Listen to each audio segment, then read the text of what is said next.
Hello and welcome back to Business Law Online. In this lecture, we're going to finish up discussing business organizations, and we're going to spend the entire lecture talking about corporations. Now, corporations have been around for a really long time, since medieval times, really. And right off the bat, I just want to get some terminology and some concepts out of the way. I think one of the most difficult things students have trouble understanding when it comes to a corporation is the divestiture between ownership and management. Now, the owners of a corporation are referred to as shareholders or stockholders. And why? Simply because they own a share or a stock in the company. But just because you own a share of the company, just because you are an owner of a corporation, that in and of itself does not give you the right to manage it. So for instance, suppose after listening to this lecture, you go out and just decide to buy a share of Ralph Lauren Corporation. Now, Ralph Lauren Corporation is publicly traded. They sell probably millions of shares every day. So you buy, say, 10 shares. You are an owner of Ralph Lauren Corporation.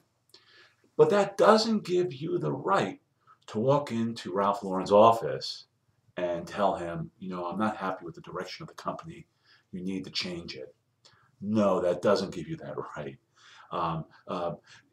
There's a complete divestiture between ownership and management. Now, that doesn't mean, for instance, that Ralph Lauren doesn't own millions of shares of Ralph Lauren Corporation. He might. But it's not the ownership of those shares that gives him the right to manage the company. It's his position. It's the fact that he's on the board of directors. It's the fact that he's president and CEO. It's his position, his employment, if you will, within the corporation that gives him the right to manage it. So just right off the bat, we talked about other business organizations, and with almost every one of them, or with every one of them, the owner of the business had a right to manage it to some extent or not, with a few exceptions. Limited partners, member-managed LLCs, or manager-managed LLCs.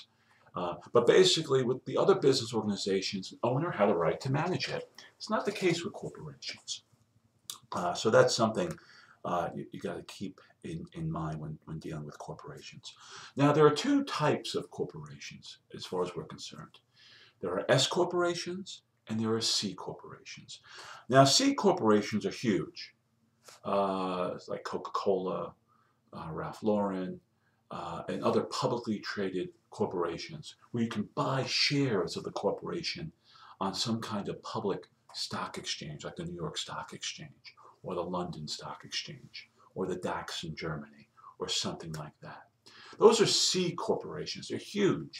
They have millions of shares, tens of millions of shares outstanding often, and maybe even millions of shareholders. Those are C corporations. But not all corporations are huge. Some of them are small. Those are referred to as S corporations. Now, obviously, it's a good way to remember that, S, small, but that's not why they're called S corporations. S refers to the chapter and title in the IRS tax code that sets up S corporations. Now, S corporations have 100 shareholders or less, and maybe just a couple hundred shares outstanding. That's it. There may even be just one shareholder. It's possible you can have an S corporation with just one shareholder, and that's fine. So just want to get that out there. Corporations can be multi-billion-dollar companies with business all around the world, or they can be a small family-run company. So just keep that in mind. So what is it about corporations that people like? For one thing, it's they have a lot of tools to raise money. They can issue stocks, and they can issue debentures, also known as bonds, to raise capital to invest in the company. A great example of that is Harley-Davidson. Harley-Davidson, 25 years ago, was on the verge of bankruptcy. It was privately held, and it was so financially mismanaged. The brand itself was really strong. The motorcycles sold well. But the company had amassed so much bad long-term debt that was literally strangling the company financially. So it was on the verge of bankruptcy. But they decided to go public, as the case may be, switch from a privately held company, a partnership, to a corporation, an S corp. I'm sorry, a C corporation. Um, why? Well, to raise money. They issued shares in the company. They had uh, you know, millions of investors. They raised hundreds of millions of dollars. And what did they do with that money? Well, they took that money that they they were able to raise on the stock exchange, and they used it to retire that long-term debt. So that's a great example of how corporations have a lot of tools to raise capital, to invest, and to improve their business. Now Harley-Davidson financially is doing really well, basically. Another characteristic of corporations, well, suppose, for instance, after this lecture, you decide to buy 10 shares of Ralph Lauren Corporation.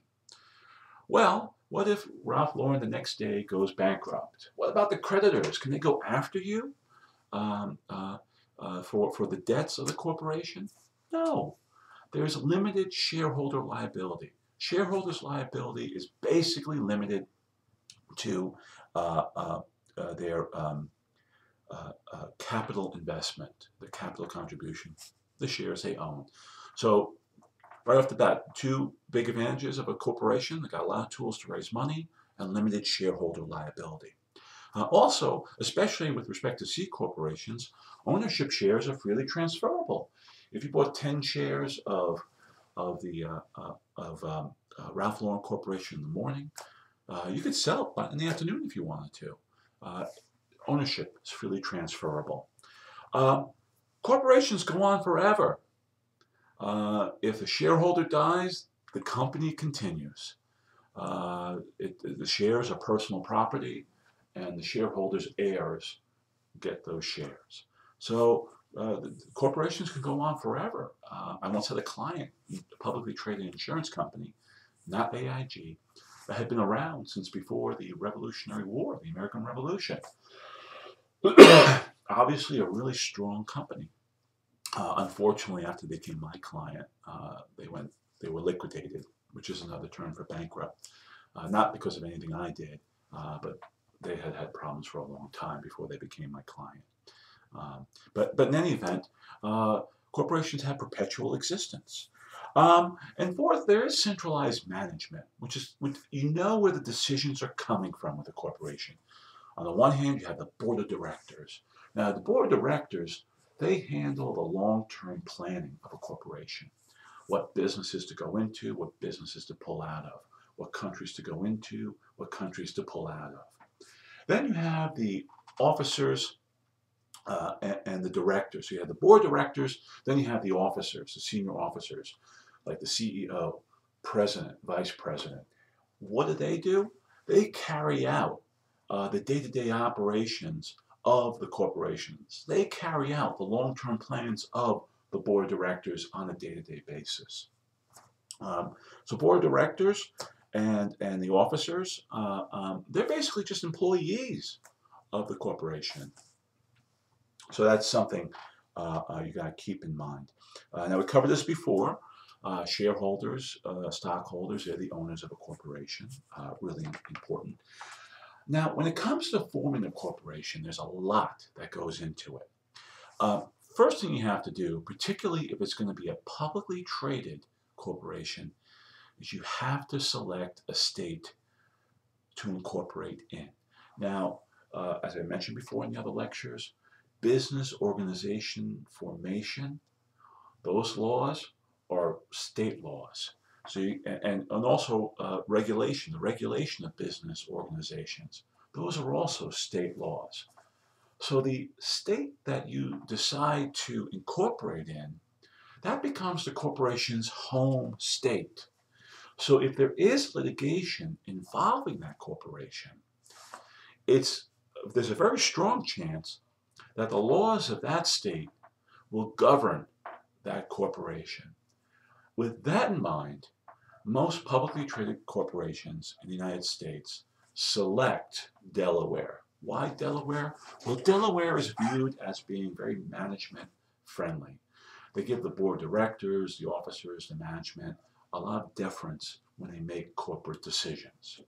So in essence, it's hard to sue them, well, harder than other states. So with that in mind, Delaware is probably the most popular of all states to incorporate in, especially if it's a C corporation, publicly traded. Now, S corporations are usually just incorporated in the state that the shareholders live in. So that's just something to keep in mind. Second, you got to select a name. You have to select the name of the corporation. Now, the name has to include something like Corp, C-O-R-P, period, Inc., corporation, something indicating, in fact, it is a corporation. That's really important. Along the same lines, and I guess this advice really applies to all business organizations, got to make sure the domain name is available. That's really important. Make sure the domain name is available. Obviously, so much business now is done on the internet. You may have a great corporate name, but make sure it's available on the internet for you to use. All right. Third, you have to file articles of incorporation. Now, articles of incorporation serve two purposes. One, they are the legal document that actually sets up the corporation. And once they're filed, the corporation is technically a person under the 14th Amendment of the Constitution. A corporation has due process rights. So what's going to be in the Articles of Incorporation? Well, one, the name of the corporation. Two, the number of shares authorized to be issued.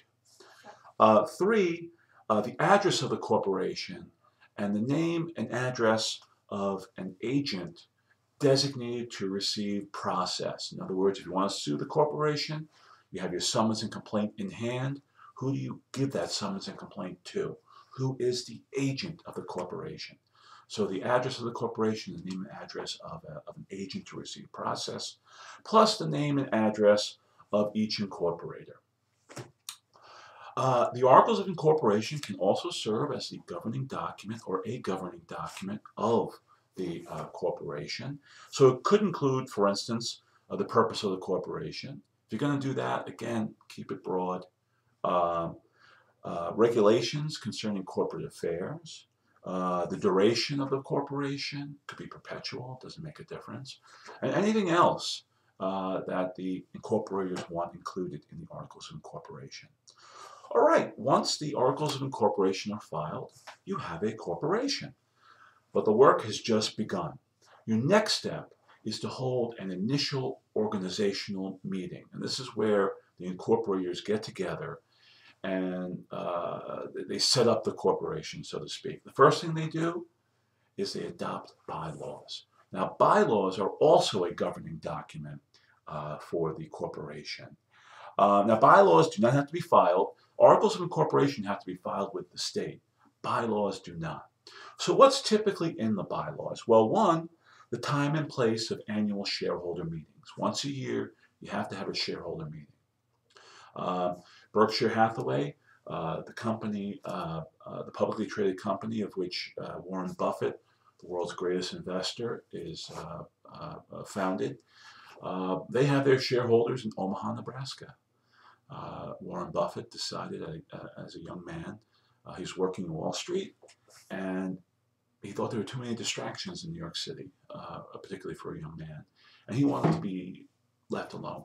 So he moved back to Omaha, Nebraska, built a 1,500 square foot home that he lives in to this day, and he's worth $27 billion.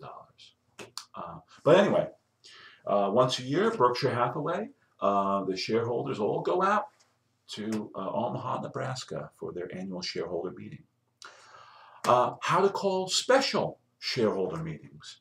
For instance, if the shareholders are considering a derivative suit, which we'll talk about shortly, how to call special shareholder meetings. That's going to be addressed in the bylaws. The time and place of monthly board of director meetings. Board of directors have got to get together once a month at least. Where are those meetings going to be held?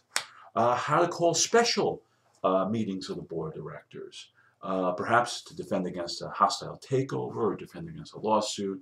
The board of directors need to get together and come up with a strategy. So how to call special board of directors meetings. Notice requirements for the meetings. How are we going to give the shareholders notice of the meetings? How are we going to give the members of the board of directors notice of the meetings? It's got to be in the bylaws.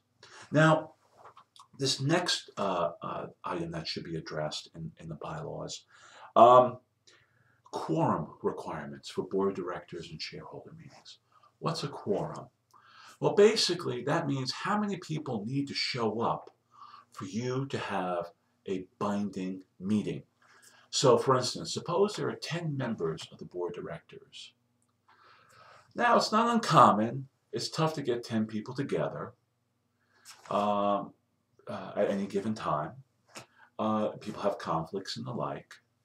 So, if 9 members of the board of directors meeting show up, is that enough? 8? 7?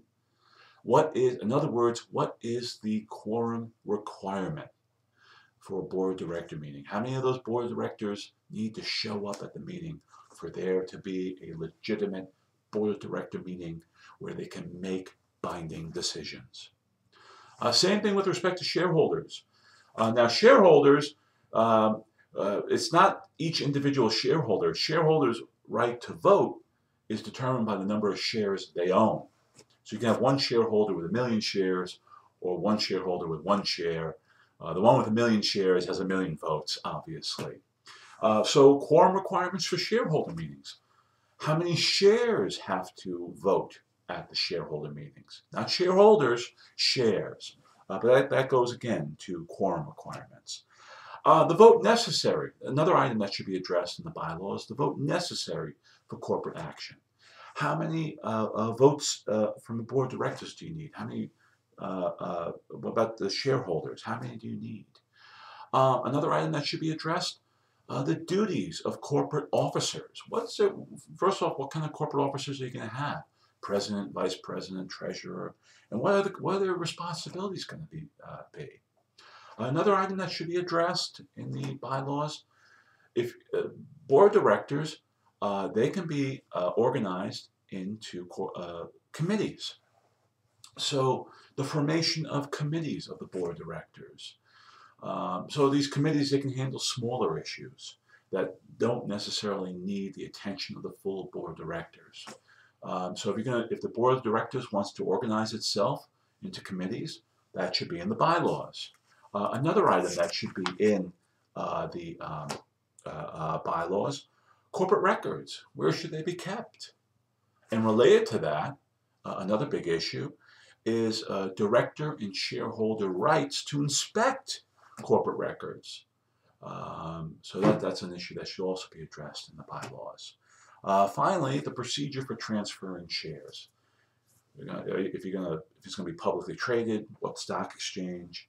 If it's a S corporation, a small corporation, it can get a little more complex. But how are we going to transfer shares? So that should also be addressed in the bylaws. Now, this is by no means an exhaustive list of what should be in the bylaws, but it's a good starting point of what you should be looking for. All right, so at the initial organizational meeting, the first thing the board of directors has got to do is adopt bylaws.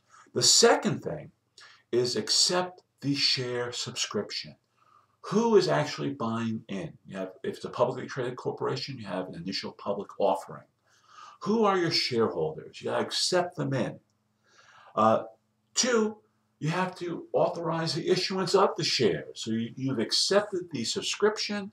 Who has bought in? Now here are their shares.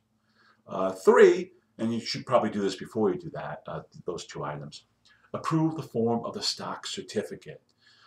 Basically, there are 2 types of stock. You have common stock, common shares, or preferred stock, preferred shares. We'll talk about the difference between the 2 of them. One is not necessarily better than the other. For those of you who have taken some kind of finance class, you may know the difference. But you have to approve the stock certificate. Next, you have to select a bank. Where are you going to do your banking? And kind of related to that, you have to select an auditor, right? Who's going to look over the books and certify the books? Really important. If you're going to, if it's addressed in the bylaws and the board of directors wants to organize itself along committee lines, well, then you have to actually form those committees. What kind of committees are you going to have? You can have, for instance, an executive committee. You can have a litigation committee, and the like. And you can kind of tell what type of decisions they make by the name of them. You have to determine the salaries of officers and directors. What kind of salary are they going to make? That also has to be addressed at the initial organizational meeting. You have to hire employees, officers of the company and managers and the like. You got to hire them. If government licenses are required for your line of business, you got to get those licensures, permits, certificates, whatever the case may be. You got to do that. You got to do that in short order. Finally, and this is really important, in terms of corporate officers, the board of directors has got to give them the right to enter into contracts on behalf of the corporation. In other words, the right to do business on behalf of the corporation. Really important. All right. There's a lot of work, obviously, when it comes to forming a corporation. Now, why go through all this work? Well, I had mentioned before that one of the advantages of a corporation has lots of tools to raise money. And one tool they have is to issue shares. Now, corporations can issue all kinds of shares. As long as they comply with SEC filing rules, they can issue whatever they want. And then the shareholders, the marketplace, will determine the value of those shares. Now, there are two basic types of shares. One, you have common shares. Now, common shares have a right to vote, and they may or may not have a dividend.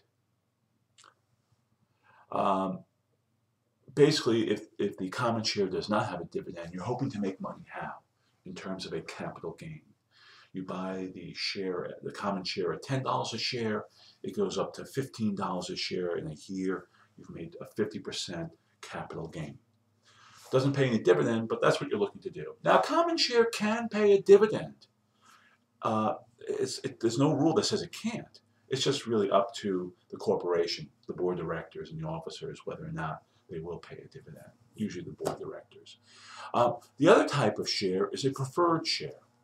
Now, preferred shares generally do not have voting rights, but they almost always pay a dividend. So it's a different type of investor. Dividend is income. So you're attracting someone that is really looking for income as opposed to a capital gain. Now, preferred share, sometimes, well, rarely they have voting rights, but sometimes if a corporation suspends the dividend for a preferred share, those preferred shareholders, they then will get the right to vote. So that's just something to keep in mind. But those are the two basic types of stock. Now, even within common and preferred, you can have all kinds of different types. You can have common A share, common B share, common C share. Same thing with preferred shares, A, B, and C, etc. They can have different voting rights, different dividends, but in any event, corporations can issue these to raise money to invest in the corporation. Now, the other way a corporation can raise money is through debenture instruments. Debenture instruments are basically debt securities. Now, stocks represent your ownership interest in a corporation. Debentures, also known as bonds, but we'll talk about the types of debentures shortly, they represent what? The debt liability of the corporation. So if you own a bond from a corporation, you are basically loaning the corporation money. You are a creditor to the corporation. Now, there are three basic types of debt securities. The first is a debenture.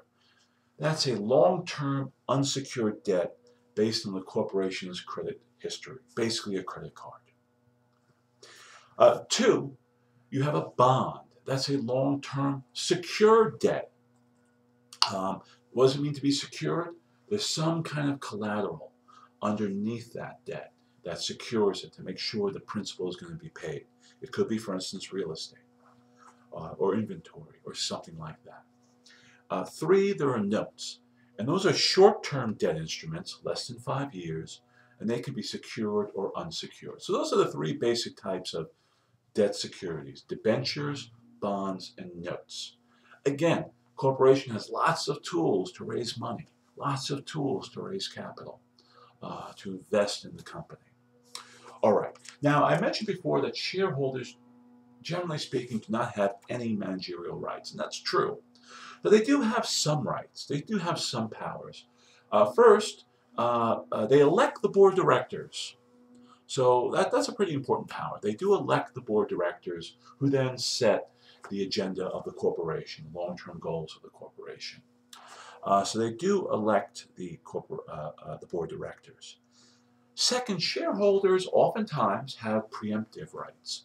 What does that mean?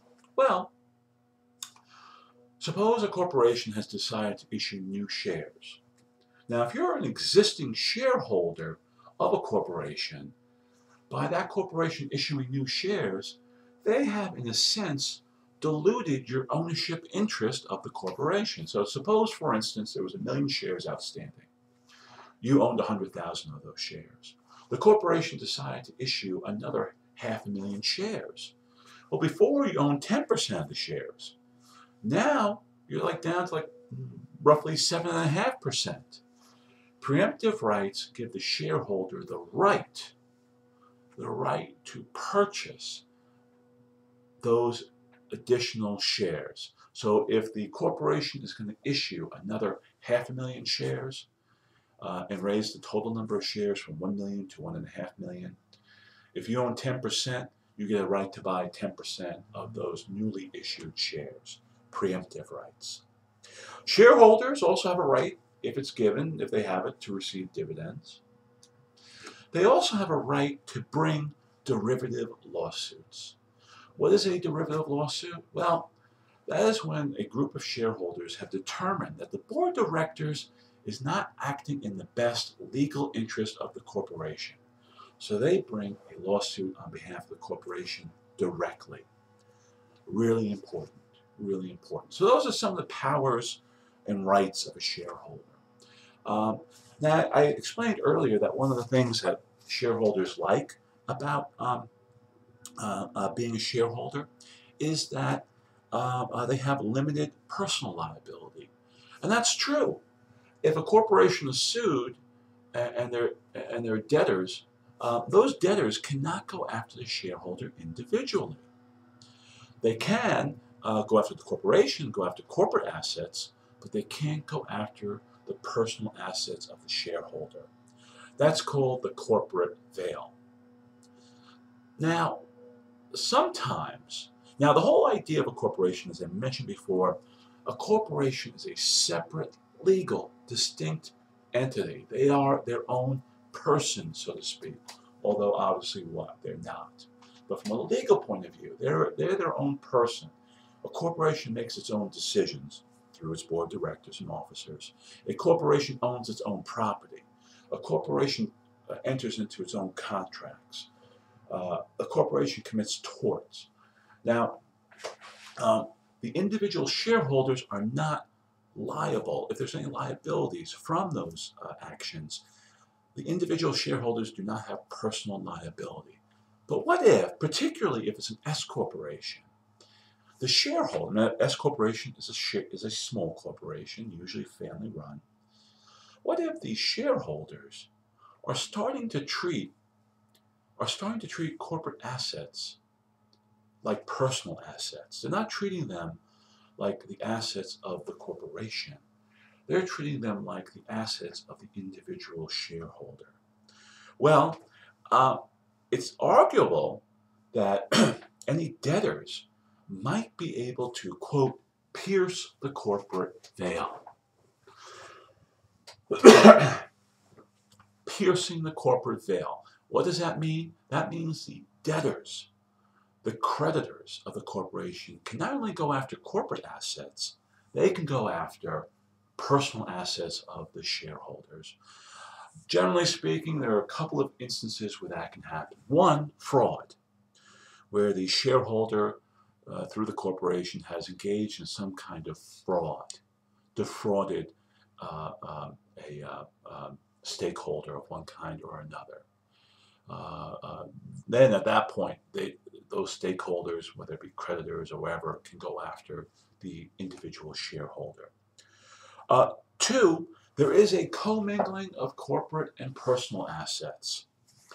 So much so that you can't tell what is a corporate asset and what's a personal asset. Basically, the shareholder is using what? Using corporation assets for their own personal reasons. Can't do that. Can't do that. That's another instance in which the corporate veil can be pierced.